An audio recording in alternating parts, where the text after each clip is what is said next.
Ladies and gentlemen, welcome to episode 9 of the SPS podcast.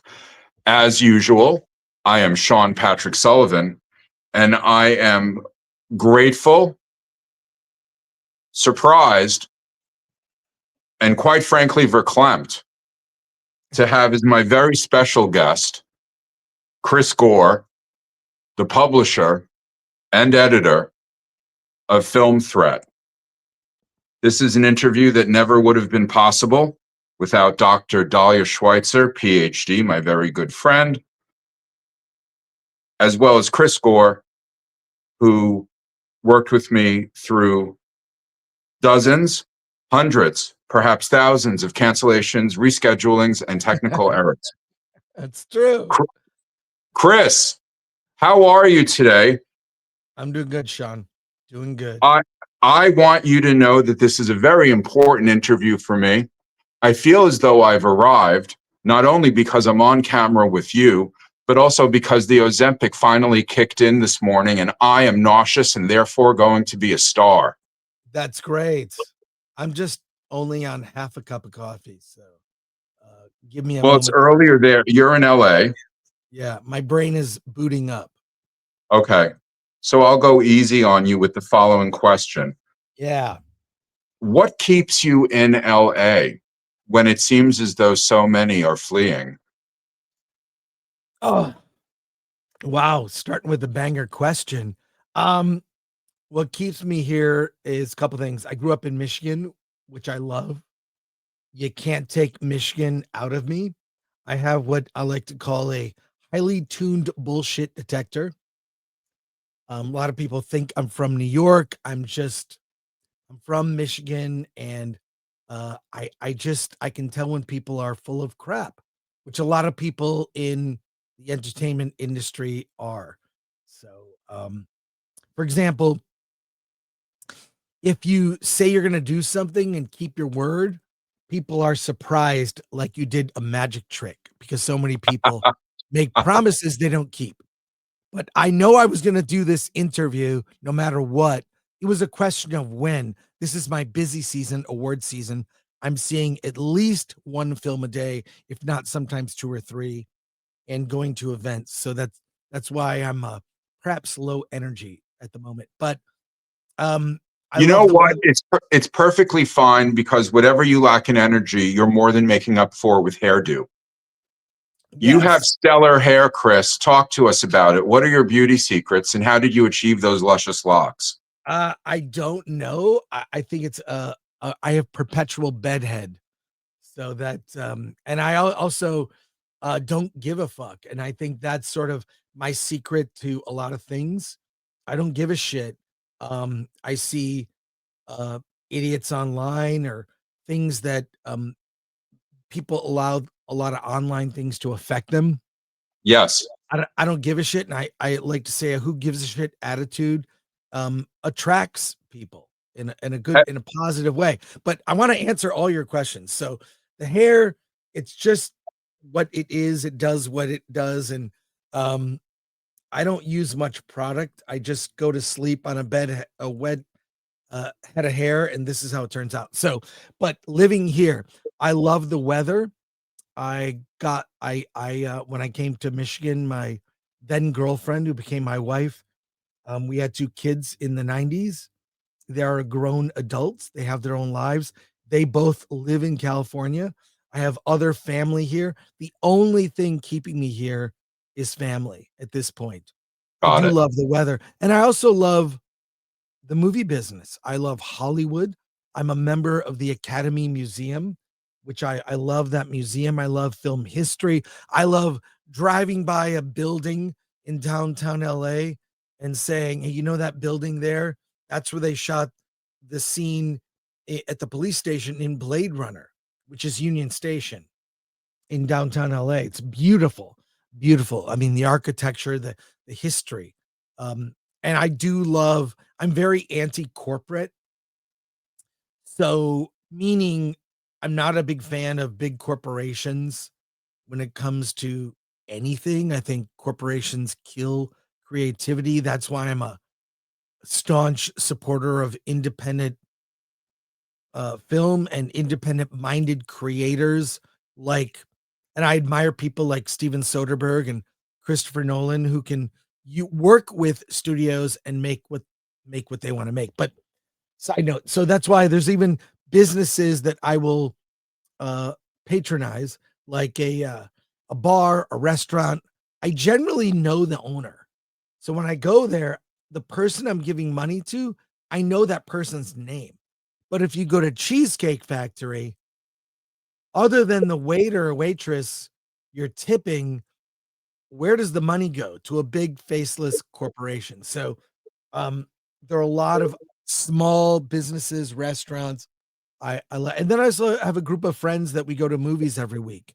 Every Thursday, we go to the AMC Burbank 16 to see films. Whenever a movie opens, good or bad, we see. I'm not there every week during award season, but what keeps me here is I mean, I really hate what's happened politically to California. It's very divided.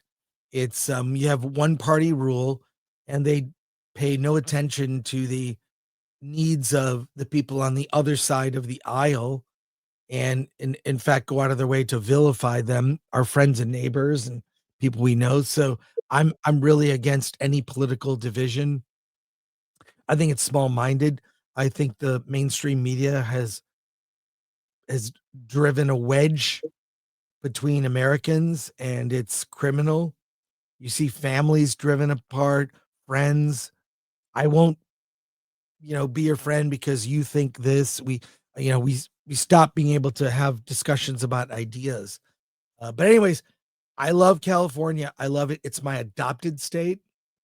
I moved here in my early 20s. I had kids here. What keeps me here is family. I hope the state can change, but I'm a grown man that lives in a two-bedroom apartment in Pasadena because I could not afford a house. And, don't feel sorry for me. Number one, I make decent money, but I've seen the dwindling middle class, and literally no politician addressing it. Just continue to drive issues that don't matter. So, like race and a lot of other things, concerns about LGBTQ rights and all that stuff. I'm a live and let live guy. Like, you do you, but you know, uh, there's just things are bad now. I blame social media so more than anything. Social I media blame. and, Go and ahead. social media and our media, mainstream media. So, but yeah, why am I still in California? I have made efforts to look other places to move, including back to my home in Michigan, where I could probably afford a house in almost any other state except the one I live in. So I'm conflicted. I'm not sure how much longer I can hold out. I just hope the politics here becomes less divisive. But I've just look, and I'm not any different than how I was when I was in college as a kid. I was very much very libertarian in my views and live and let live about a lot of things. And think people have become very intolerant. Oddly, I haven't seen that before. And I'm Gen X too, which is Gen X is I'm very much everything about Gen X. That's me. That's So that's my generation too. yeah, Marshall McLuhan in the early 60s predicted that the emerging electronic media would create a sort of collective nervous system that would turn everyone into busybodies. That phrase, yes, the global village, was not something that was supposed to be looked forward to or adored or appreciated. right, It was the onset of the Karen predicted 50 years in advance. And that's what we have. We have a lot of busybodies. We have a lot of cancellation. I personally am invulnerable to it. I right. had a spectacular, epic, delicious nervous breakdown and downward spiral a few years ago. I lost everyone and everything. As soon as Oh I wow, came to, oh, it was wonderful. So much fun while it lasted. wow. And then it wasn't fun anymore. I snapped out of it. I immediately went into stand-up comedy. And Yeah. 2 months into that, I was subject to a local cancellation. Now, I live in Hamilton, which is a satellite city of Toronto. So my cancellation at the end of the day wasn't significant. I hadn't achieved anything in my career yet, but I was actually so grateful that it happened that early because Yeah. of everything that it taught me. And it seems as though the best bet that one has if they're in the public eye in any way, shape, or form is to not care, to keep going. And I can't believe I'm saying this because it doesn't come to me naturally, but to never apologize. Yeah. Yeah. It's weird. I've had several, cancellations. One made the news where I did a panel at WonderCon in Anaheim, California. Um, it was it was called Fanfic Theater, where we would read fanfic we found on the internet that was ridiculous and filled with sexual innuendo. The truth was, we wrote it, and we wrote it to be a parody of fanfic, and we're like, this is from user Ranthor1138. We found this on Tumblr. That was a lie. It was an improv comedy show. We had comedians read the fanfic, and we brought up people from the audience. They were howling with laughter, and some young girls who never go to WonderCon discovered these description of the panel online, and there's a story about it in the Hollywood Reporter. They interviewed me, and I told them, I said, just do the panel. Who cares? 100 people on Twitter are, you know, going after me about this panel. Just do the panel. Who cares? We did a panel that was a version of it. We renamed it. We kind of did it anyway. My good friend at the time, well, he passed away, John Schnepp, was on the panel. Adrian Curry was on the panel. And we just had fun. And it became kind of a discussion of cancel culture. It happened again. Back this is a couple years ago. I tweeted, make Marvel male again. That was it, 4 words. And I did that. It's like, oh, I woke up and I was like, oh, that's popped into my head. That's kind of funny. I didn't, no picture, nothing, make Marvel male again, no context. By the end of the day, there were, people debating what I said in there, people saying, are you okay? People reaching out to me. I mean, you really find out who your friends are and not. And I thought it was ridiculous. I basically chose to ignore it. But there are articles written about those 4 words, and then people made t-shirts with the Marvel logo, make Marvel male again. It was just a comment on the constant feminization of everything in culture, which I think has made things boring. I Well, think the big thing is that too much of one is or the other is boring, and too much of pop culture, whether it's music, movies, TV, whatever, comics, being too feminized is boring, and there well, needs to we be a balance. So, Well, we already have the water supply turning frogs gay. And I think with right, the election of Zohran Mamdani for the mayor of New York City has taught us is that women can never be allowed to be rabbis. Let's go back. right. Let's go back for a moment. Who are you, Chris Gore? And what is Film Threat? Wow, good question. I grew up in Royal Oak, Michigan. At the time, there were 2 high schools, Kimball High School and Dondero. They've since merged into Royal Oak Kimball High School. So I'm very Michigan, very grew up kind of, not that was it was kind of new at the time, but it's fairly common. Parents got divorced when I was 9, and I was uh obsessed with movies, pop culture. I learned to read before I went to school so I could read the newspaper to find out what monster movies were playing on, like, various shows like The Ghoul or Sir Graves Ghastly, or they'd have, Godzilla week at the movies, Monster Week, Planet of the Apes. So I love genre films. I love Star Trek. I used to, this is pre VCRs. I would record episodes of Star Trek on audio cassette at a Sears portable cassette player and recorder, And in addition to doing what every young boy did with that, which was record their own farts, I recorded television shows and movies like King Kong and would play the audio and listen to episodes of Star Trek. And, I saw Night of the Living Dead when I was young. Got a Super 8 camera, made movies. I got a projector. I would watch movies, went to a place called Thomas Film Classics. I would go there and end up working there when they changed their name to Thomas Video, which became legendary in Royal Oak, Michigan. I worked there in high school by lying about my age. I said I was 18 when I was 16 because they carried pornography. So You won't believe this. You won't believe this. In high school, I did the yeah, same exact thing at the yeah, same exact type of store. yeah. Which was funny that you had to rewind the tapes before you would return them to the store.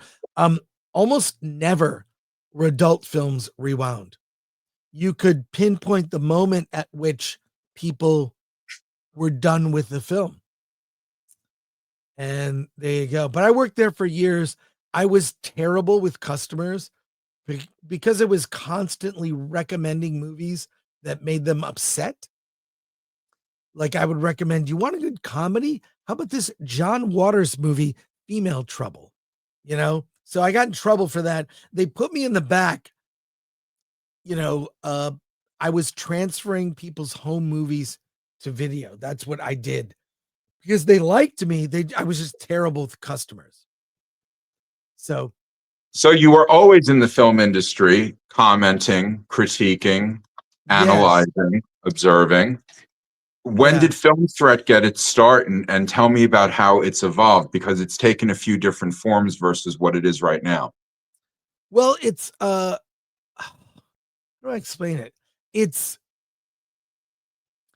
I loved punk rock zines like Maximum Rock and Roll, um, so many different zines. I would read, there were music and skate zines, and I read them, but I was a movie guy. I loved, movie magazines. I was addicted. I had a newspaper route from the time I was 9 through the age of 19 for a decade. I had, there were 12 blocks. I would deliver newspapers. I only did that so I had money to go to the movies. That was it. My obsession was seeing movies, Were you know. you a movie line reader, a Premiere magazine reader? Oh, absolutely. Well, Film Threat predates Premiere actually, but I came up with the name. I was in high school and came up with this name. I'm like, there's got to be a zine. I worked on a zine called The Truth, which was an underground zine at Royal Oak Kimball High School, and it was just a jokey thing. Like one of the headlines in the on the front page was Santa killed by Iranian terrorists, with someone with a gun to Santa's head and then a ski mask. It was all just jokey bullshit. Um, and I was like, God, someone should do a zine about movies. And being punk rock and seeing kind of the tone of a lot of the zines at the time, the name Film Threat just popped into my head. Just popped into my head. Film Threat. That sounds punk rock. Of course, I listened to reading Maximum Rock and Roll, would listen to the Dead Kennedys, Black Flag, um, lots of bands of that era, early 80s. And I created the logo for Film Threat before I even had uh, a magazine. I cut out from a issue of American Cinematographer. There was a logo that was in a clapboard that said um, film production. And I blacked over production and I wrote with whiteout, because I didn't really have paint, the word threat in kind of a punk rock way and made it look like there were bullet holes. And that Right. was the logo. So, of course, it's a Xerox of a Xerox. It's also been cleaned up. I don't even know where that original piece of paper is. But I really had like a layout for a zine before I had even a magazine. And then I met a guy at Wayne State University, which was a commuter college in downtown Detroit, named Andre Seawood. And he was a very prolific writer. He was also, like me, obsessed with film. We were both obsessed with anything that was alternative. The word independent wasn't really around in 1984, 85. That term did not come into existence until about 89 when Sex Lies and Videotape came out. But they were called alternative films or foreign films, or regional movies. They called them regional movies. And I loved anything that wasn't mainstream movies. I was into. And pretty much my taste throughout doing everything I do, whether it's music, film, whatever. I like anything that is, off the mainstream path. I like exploration of ideas. So whatever. Anyways, so Andre had articles he'd written. I wrote some articles. I did all the graphics, and we put out the first zine. What really inspired me was the movie Dune. I really loved David Lynch. Eraserhead, one of my favorite movies. He did, of course, Blue Velvet. And I was so pumped for Dune. It was a book I read in high school when I was in high school over a summer. I was 14. That first book changed my life. It's from the point of view of a 15-year-old kid who has to move. He moves from his home to another place. His whole family is wiped away. Most of his family is killed, including his father. He has to kind of acclimate to the locals, the Fremen, and then becomes a leader and achieves vengeance against because of his father, against the Harkonnens. It's very classic Joseph Campbell story. It's a more intelligent version of Dune or of Star Wars. Dune is that. And when the movie came out from David Lynch, I was devastated. I've since come to appreciate it. And there's a thing called the Spice Diver cut, which is a 3-hour plus re-edit of Lynch's version, kind of closer to what he was trying to achieve. Look up Spice Diver cut. You can find it. But at the time, it really bothered me that it wasn't like the book. Well, what movie based on a book is.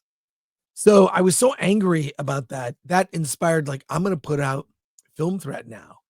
And I did a graphic that changed the Dune logo to the word dumb. That was the cover image.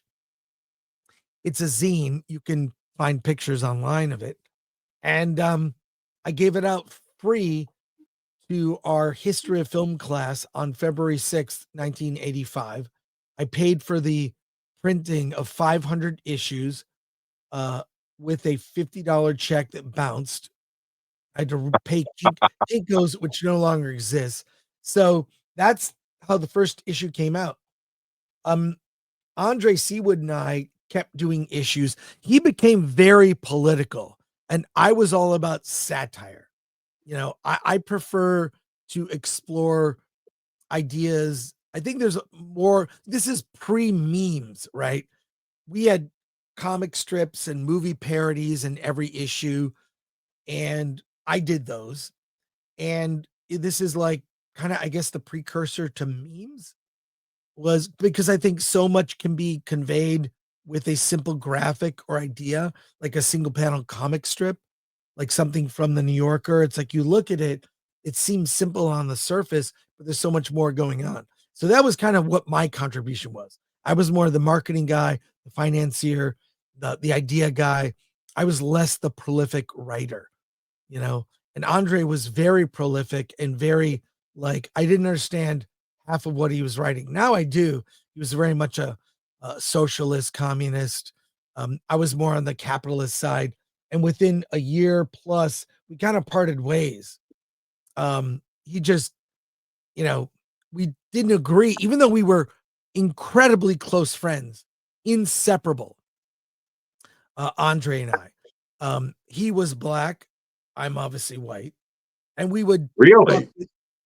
we would fuck with people at school. We would we made these shirts, and my shirt said in really large letters, white person. and his shirt said black person. And we just walk around school wearing that. And we went to movies together every weekend. We were really like just close friends. But just had a falling out, and I was like, well, I'm not so much on the like, I'm not for like overthrowing and being full on social. I'm like for like, let's have make movies that have ideas behind it. Um, and he's since made films. He's become very successful in a different realm. I, we parted ways. He continued to write and go through in the route of academia. He's written books. He's made films. He's a professor at Indiana University, Indiana State, I believe. And then I, ended up moving to Hollywood to make Film Threat big. Which you have, Well, and there's something going on, I believe. Is it in January, December? Tell me about this awards show that you are producing. well, I'm a fan of like what I'm trying to do with Film Threat now. I'll just say the history of Film Threat has been documented in a documentary that may or may not come out in the next year or two. Who knows? But I worked on that doc over a decade, gone through, I'm only producing it, worked with different filmmakers to get it done, almost had financing, whatever. I'm working with a filmmaker now who we have a cut of it, but I'm not really happy with it. That's a whole other story that documents the kind of failures of Film Threat. I finally figured it out. I feel like in 2015, the rights to Film Threat reverted back to me. And I'm like, I'm going to do it differently this time. I'm going to treat it like a business. I'm going to be serious. I never took it seriously. Film Threat was like, it's a stepping stone for other things. It's something I do on the side. I don't care about. Well, I was like, F this, I'm going for it because I'll never get hired in the corporate world. I'm white and old and a man. There's a lot against me. I'm not the top of the list. And I just don't think I would fit in with current corporate culture and the kind of the things they look for, which aren't me. So I thought, well, I've got to treat this like a business. I did a Kickstarter that failed. And what I learned was you can get really good market research from doing a Kickstarter that fails so that you can do one that succeeds. Adjust the amount of money you're going for, make changes with the rewards. It's feedback. If something you do does not succeed in the marketplace, that's consumers telling you something. Don't be offended. Change the product, which I did. So I went for a much lower amount of money. I gave rewards I thought people would really like, and we succeeded. Raised over 50 grand. I relaunched the website. We did a party. We gave away merch, and we brought the website back. It could attract in January 2017. The website relaunched and attracted a whole new group of writers. So, including Alan Ing, who is now the editor in chief.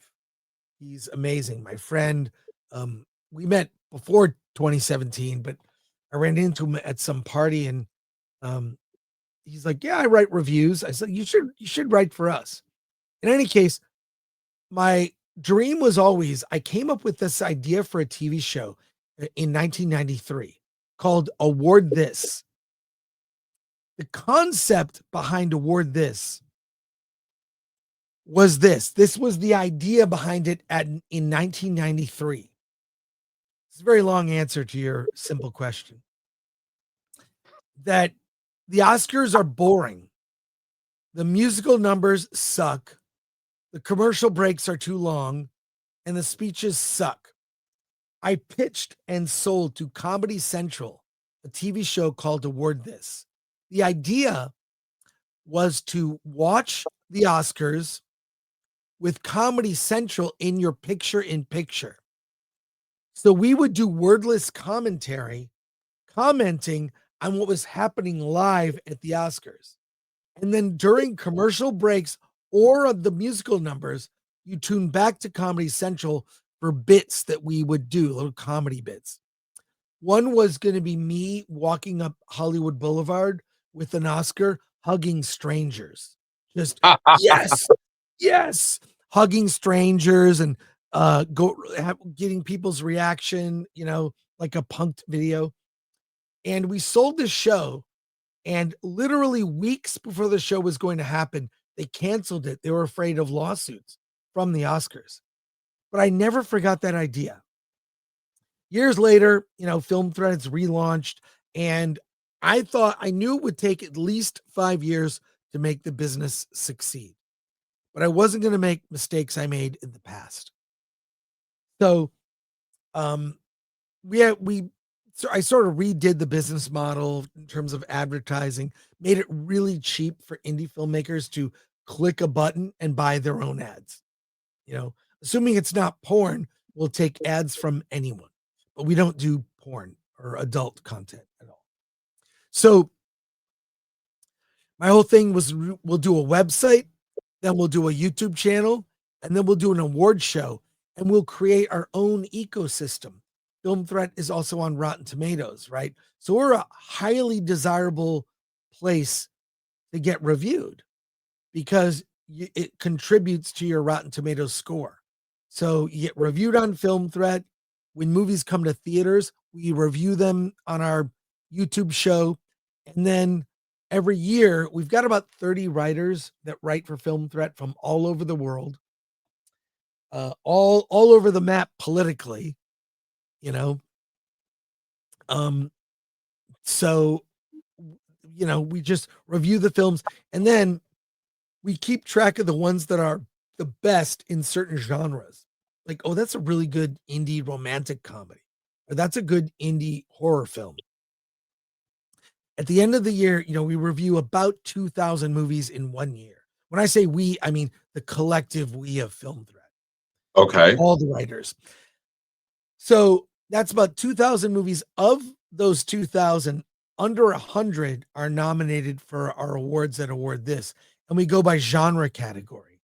So indie comedy, indie Western, horror. Horror comedy is a new category we started because there were so many. Indie romantic comedy, indie drama. We even break up the documentary, pop culture documentary, socially relevant documentary, music documentary. And then we give out awards at a live event at the Free Dust Cinema, one of the last independent theaters in California. It's a nonprofit. And we do an event there. We make it just like an award show. There's a red carpet. There's a cocktail reception, free drinks. Everyone gets a gift bag. It's the only award show I'm aware of that's you can buy a ticket to. It's like $50. You get That's a great idea. free drinks and a gift bag. We give awards to the filmmakers, and then we film it, and then we put it on YouTube for people to watch. It's really fun. The filmmakers love meeting each other. We do it by genre. We do one thing very different than other award shows. Very different. There's a whole thing with I'm not a fan of identity politics anything. I don't think I'm very merit based. The things I love aren't based on who someone is. They're based on I love this thing. I love Guillermo del Toro movies. I'm not Latino. I just like his movies. There are a lot of people that tend to champion others because they're on the same team, whether it's gender, sexual identity, or ethnicity. I don't care. Chris, Doesn't matter to me. Chris, you Yeah. need to lighten up. It's a perfectly acceptable substitute for a total lack of personality. Yeah, I just love what I love. And John Waters is gay. He's influenced me hugely. He changed my life when I saw Pink Flamingos at the tender age of 16. I wrote an essay about it. In any case, I love a lot of stuff that's different. My taste is all over the map. So, but what one thing we do at the Oscars, they gender split the acting categories. Best supporting, I was going to ask about this. I best, love this. I best love this. Tell us everything. yeah, best supporting actor, actress, best actor, actress. Well, there's a lot. Um, they did this thing years ago called Female Filmmaker Friday, which I find to be condescending as shit. On Fridays you would use the hashtag Female Filmmaker Friday to talk about a female filmmaker. That's a Tuesday at Film Threat. We don't care. We review movies made by women every day. Short films, features, we don't care. And to artificially uplift, I just find it condescending. Like whenever I would go to a film festival, there'd be this is the Black Filmmakers Forum. And then you go there when I think you're othering when you do that. You're not uplifting, you're othering and dividing. I don't like it and I don't support it, but that's the way the festival world works. That's the way. I don't like it. But I decided, let's do this. Let's gender split the best director award. So we know we will always give an award to a female director and a male director. Why not? It's a way to uplift female filmmakers, and I don't see anything wrong with it. My defense is, hey, the Oscars gender split acting. Why can't we gender split directing? And so we do that. That's the one thing we do that's kind of different. But yeah, all I'm trying to do is say we reviewed 2,000 movies a year. Here's about 80 plus movies that are worth you seeing based on the genre. If you don't like comedies or romantic comedies, probably gonna not like an indie one. But if you like horror, you should check out these movies. It's like a playlist. So the award show is kind of which has grown every year. The upcoming one is our 7th annual. It's a way to just create a new ecosystem, because what I'm concerned about when I look at social media and where is the alternative culture? There were always things that were alternative. And by alternative, I mean ideas that are alternative, or types of movies. And I feel like the sort of alt culture has been co-opted and disappeared. So that's what I'm trying to explore. And, I'm just trying to build that up. I So love that. Let's go back for just a moment because I want to correct and clarify something I said that was terrible. I should not have said that identity is a wonderful and acceptable substitute for personality. It's a substitute for talent. You and I both know that all of these identitarian collectives and cliques that have all of these film festivals and in various other industries doing whatever they're doing, it's because they don't want to work and they don't really like the idea of excellence. They don't believe in themselves, and it actually ends up hurting the members of their groups, communities, and subcultures that actually are talented, because if they don't fall in line, oh my God, watch out. yeah, yeah. Now, go ahead. No, it's just no, I just think it's lazy. I really feel, and this is hurting indie films. It's hurting Sundance to uplift movies based on identity and not merit is bad. There came a point, this is years ago, where all film festivals had to have 50% of the movies have to be made by women. They have to be.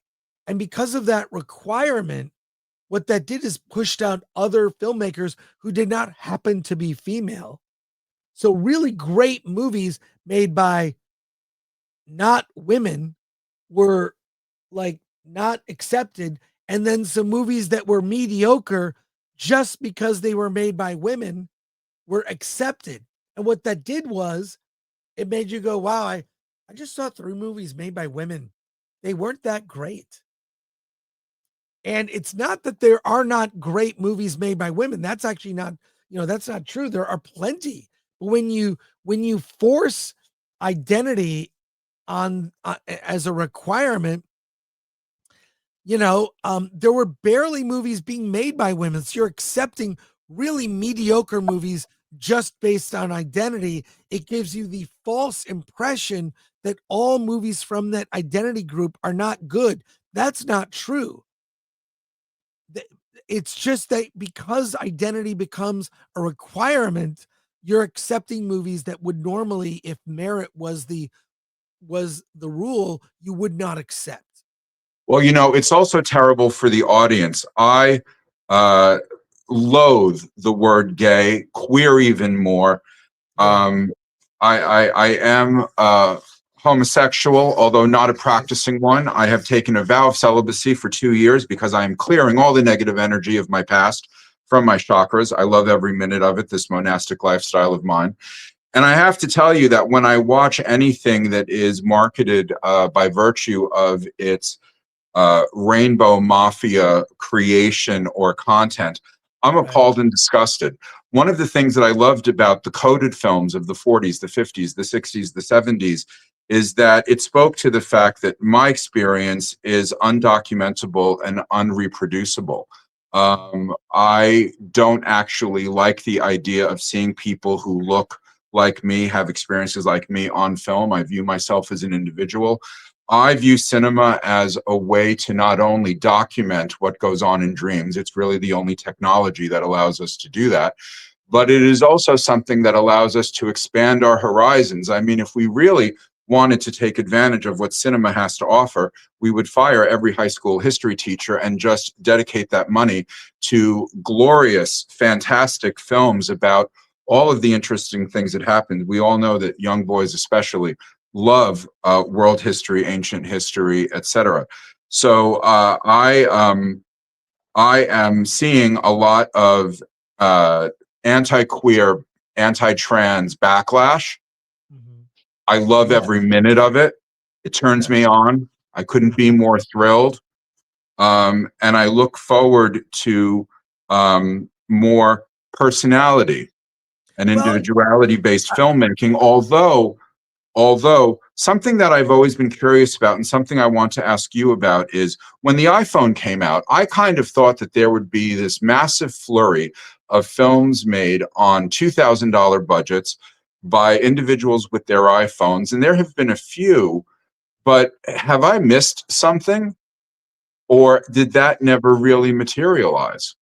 It has been a thing, but not as much as people would like. I mean, there was the movie Tangerine, shot on an iPhone 5 by Sean Baker, and but yeah, it hasn't been the revolution. Turns out it's hard to make movies, but I'll say this on identity, that the whole point of fiction, whether it's a novel, a comic book, a video game, a movie, a TV show, is to, I believe, identify with the protagonist, who I'm going to guess mostly doesn't look like you. There's this bad idea that's permeated academia that, we've got to make more stories of people who look like me. Well, I don't Ew. want that. I don't want that. Disgusting. I want to see stories. I want to be able to see the world through someone else's eyes. I want to see the world. It's how we learn empathy.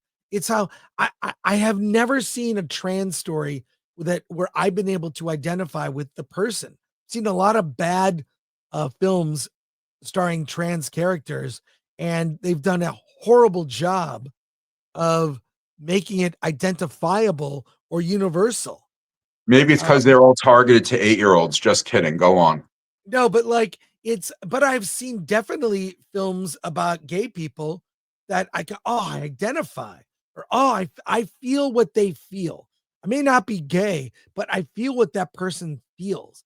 And there's almost we don't even want, this is only for people who look like me, not for people who look like anyone else. That's a terrible idea. I spoke earlier about Andre Seawood, who was a Yes. black filmmaker. He always liked to cast white people in his movies, even though he was black. His reasoning was white people are like generic people. You can tell any story you want without the burden of having to address race. They're generic. You can tell a story about family, uh, father daughter story, mother son story, whatever, family story. But there's no there. He felt that there were always some burden about casting anyone non-white that would be brought to the story that would have to be addressed. And he was like, I don't want to do that. I don't want to talk about race with every movie just because I'm black. I just want to tell a story. And I always admired that about him in his early films. So I don't know that he feels the same now, but that was back in the 80s. So, what are your thoughts on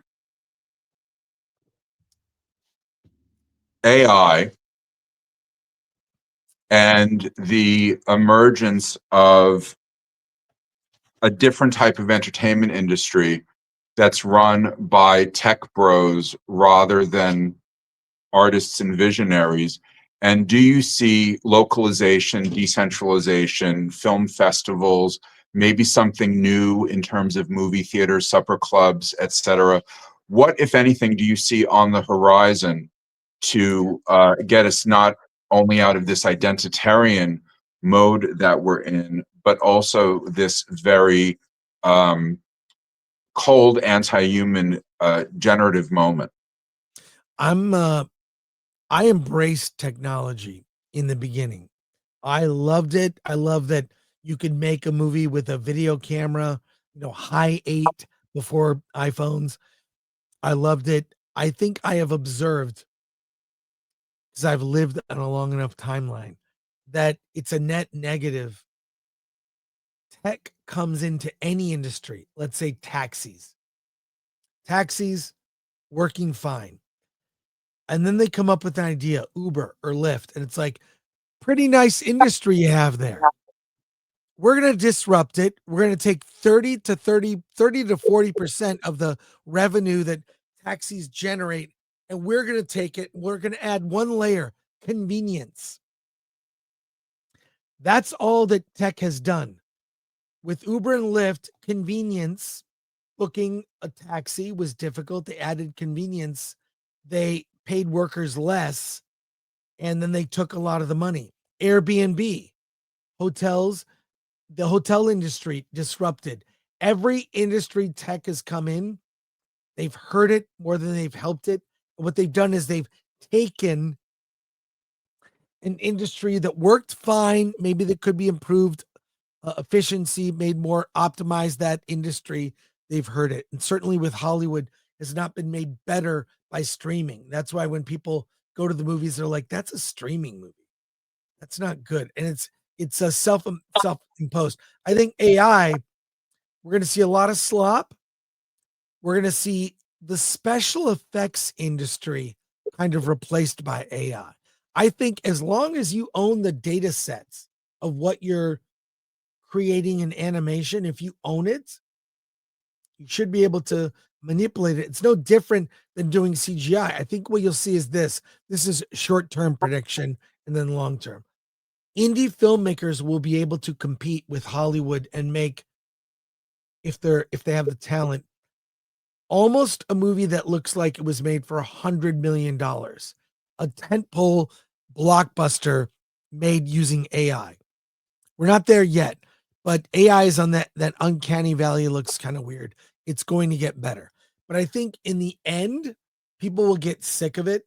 They'll crave human stories, small indie movies that are real, just like they crave craft beer instead of Bud Light, a corporate beer instead of a, handcrafted, it's the difference between going to Cheesecake Factory at happy hour or the local bar that where the bartender and the owner, the 35er in my case, where I live in Pasadena. I think what'll happen with AI, it'll be a genre like anime.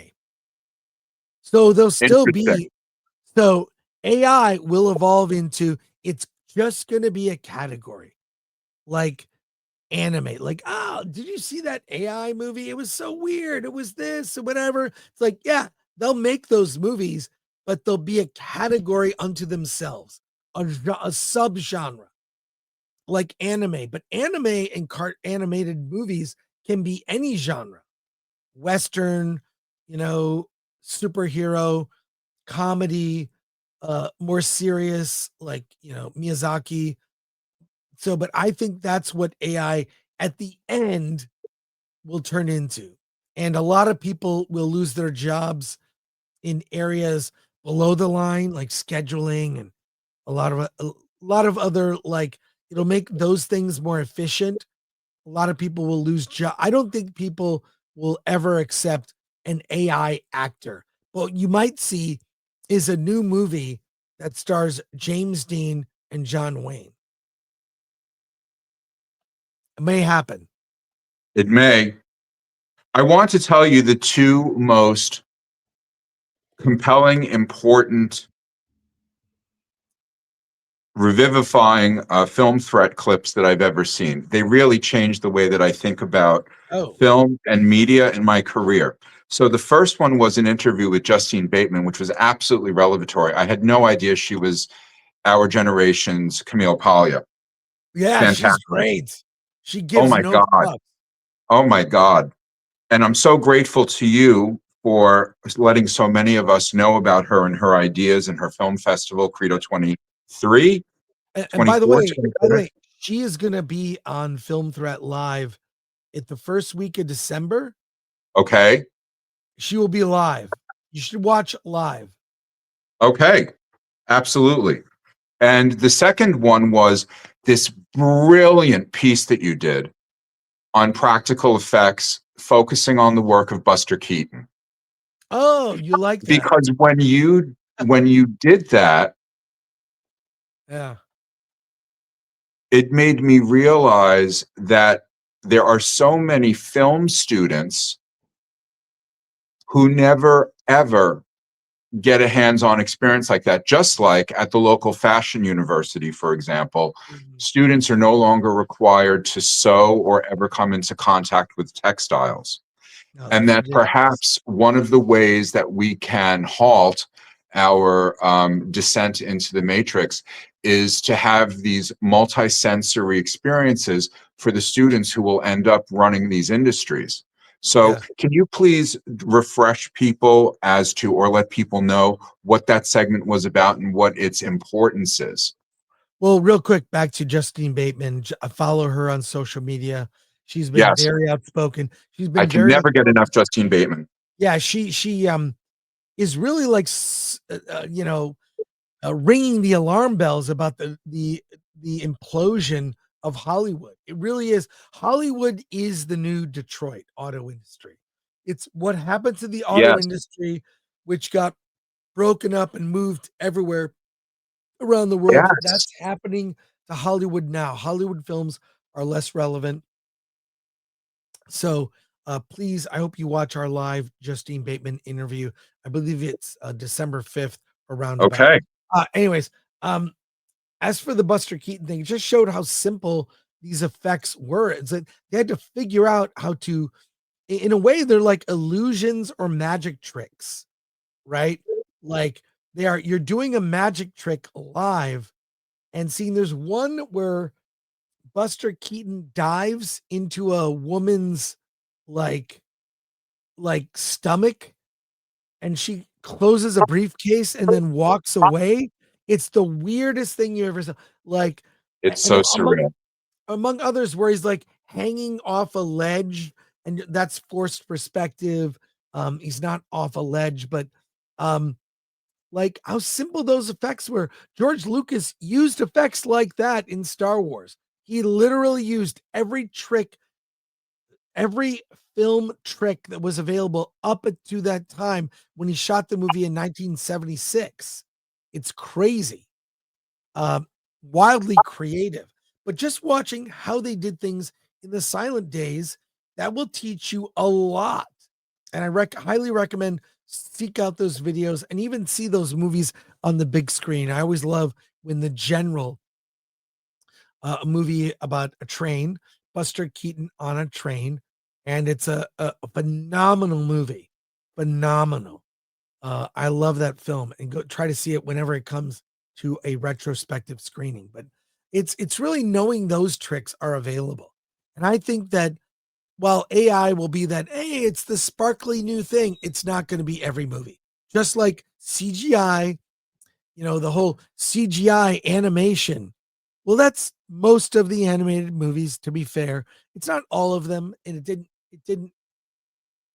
didn't stop other kinds of animation. So, but AI is going to be a genre that people will check out every once in a while when there's a good AI movie.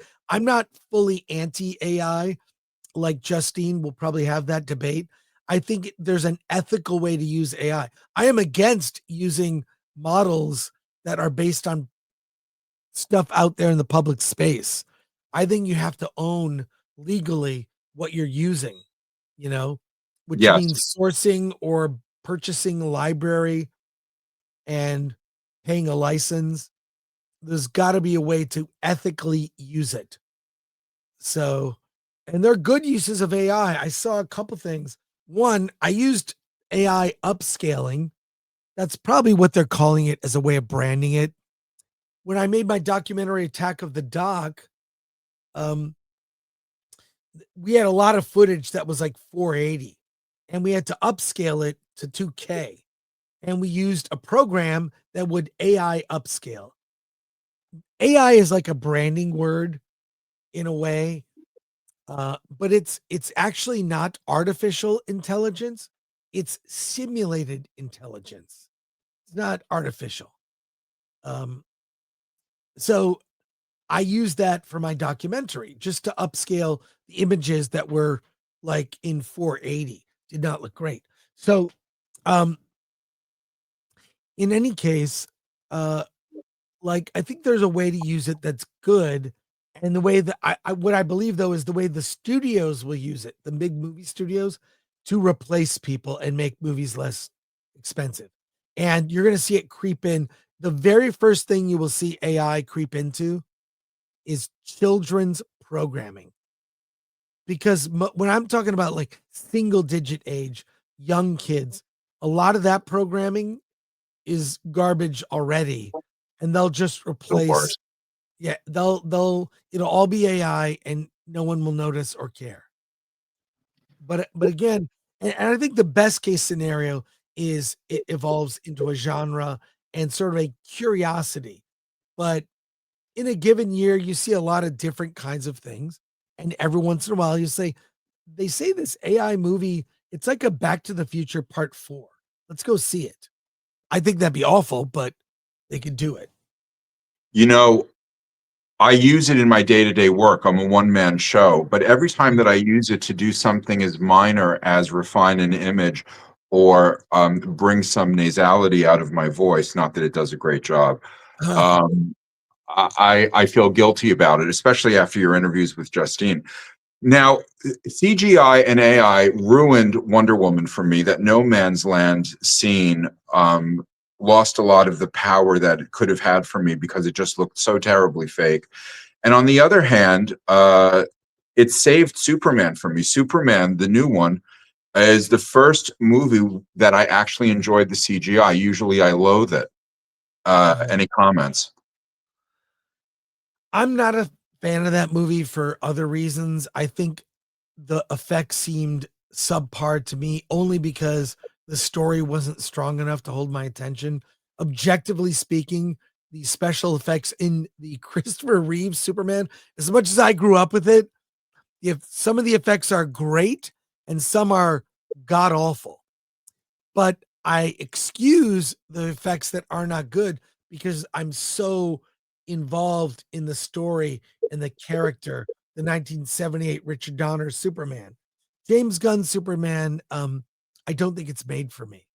I feel like what's missing is masculinity, uh, what what heroism is really about, which is self-sacrifice. and I think it's very modern, and I don't think there's enough of a modern audience that these movies resonate. So just it didn't work for me, but I know it's the movie was mixed, um, but it didn't work for me in the end.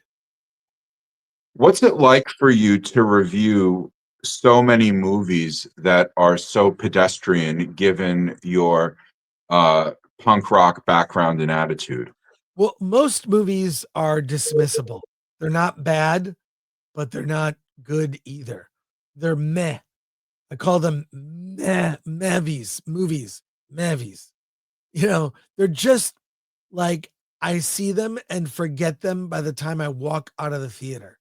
They're just forgettable. They don't resonate in an iconic way like many of the movies from the past. That's why I think so many films are succeeding that are being re-released to theaters. Jaws, for one, Back to the Future, the Spider-Man movies, the Sam Raimi Spider-Man movies have been re-released. There's something missing about modern cinema. I think a lot of it is the people making movies. I'm talking about the executives making movies don't understand movies. They have no sense of film history. They don't know what's in the and they're being unresponsive to what's really in the zeitgeist. And it's not what we're seeing in the news media. That's Do you not the think? zeitgeist. It's Do a you think? forced Go ahead. it's I'm a so for, sorry. yeah, it's a forced narrative. The forced narrative is not the zeitgeist. It's not. Do you think that Hollywood and the film industry would actually benefit from a series of DEI hires targeting conservatives? And do you really think it's such a big deal to be a conservative who's not in the closet about it in Hollywood? Uh Coming out as conservative in Hollywood is more difficult than coming out as gay. I mean, everyone applauds anyone who comes out as any form of gay. That's applauded. Uh Having differing views isn't allowed. It'll cost you work, it'll cost you friendships. The so-called tolerant left is intolerant in my opinion. So, so Now, it is as I'm bad part of as I'm part of what I saw Billy Bob Thornton say this. I'm part of the radical moderates. I see their good ideas on both sides. They're like, "Oh, that's a really good idea. We should probably do that." But I don't see the commitment to problem solving. I see only a commitment to further othering and making enemy of fellow Americans. And I don't believe in that. I won't support anything that pushes that. is filmmaking in this, are there any other countries in which you feel filmmaking is in a different, better, and admirable place? Japan, South Korea, they're What's able going to on? What's going on there? just filmmaking unburdened by any woke agenda. It's unburdened.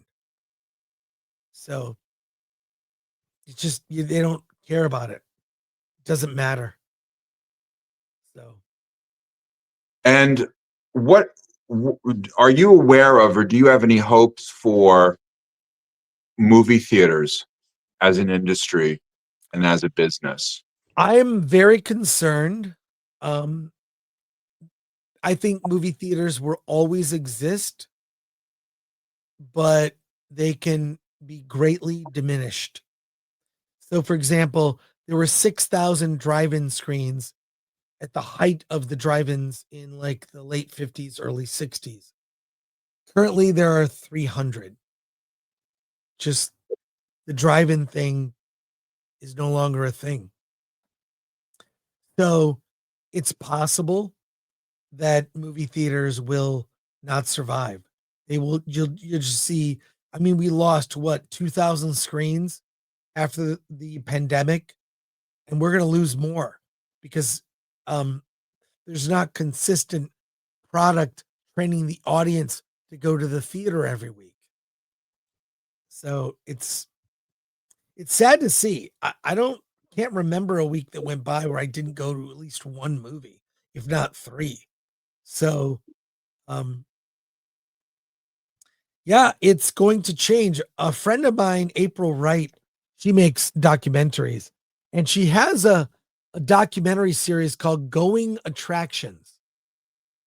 What it's about is in-person experiences that are dying. Okay. Okay. Bowling alleys, roller rinks, movie palaces, drive-ins.